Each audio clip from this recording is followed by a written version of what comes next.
Oh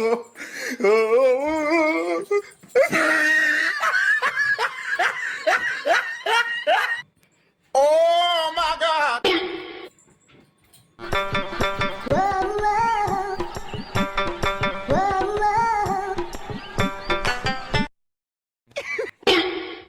বাবা তুই চানে যাবি না? এসব পরে শুয়ে রয়েছে 10টা বাজে। হ্যাঁ এখনই কি জানে যাবো? খালি জানে যা জানে যা। এই তো সবে 7 দিন আগেই মাত্র চান করলাম, এখন আমার গায়ের জল শুকায়নি, আবার বলে চানে যা চানে যা। একটা সীমা থাকা দরকার চান করার, কোনো কিছু এরকম সীমার অতিরিক্ত করা উচিত না, বিশেষ করে তো চান করারটা নাই। জানো কোনোদিনও তো গুগল দেখো না, জানো গুগলে কি লেখা রয়েছে? গুগলে লেখা রয়েছে বেশি স্নান করলে স্কিন ড্যামেজ হয়, হেয়ার ফল হয়, হেয়ার ড্যান্ড্রাফ হয়, তারপর বাজে ব্যাকটেরিয়া স্কিনের মধ্যে প্রবেশ করে। এসব কি পড়ো না?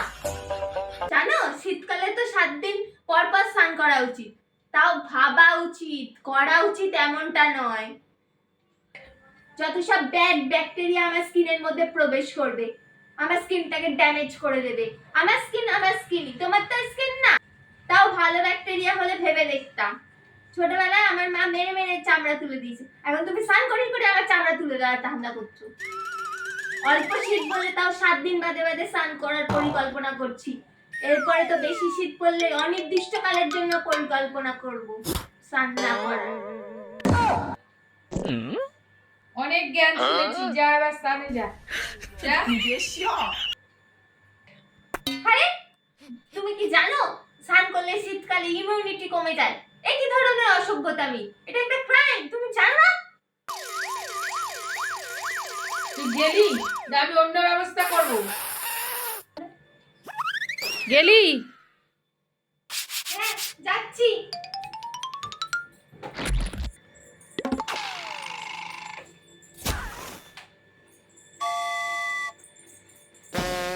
আরে এরকম নাচতাছিস কেন? এই শীতে জামা প্যান্ট পরে তুই বাথরুমে ঢুকবি?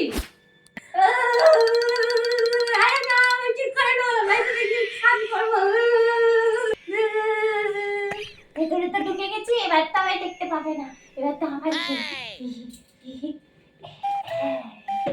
ওম গঙ্গা গঙ্গা ওম চততি গঙ্গা ওম গঙ্গা ওম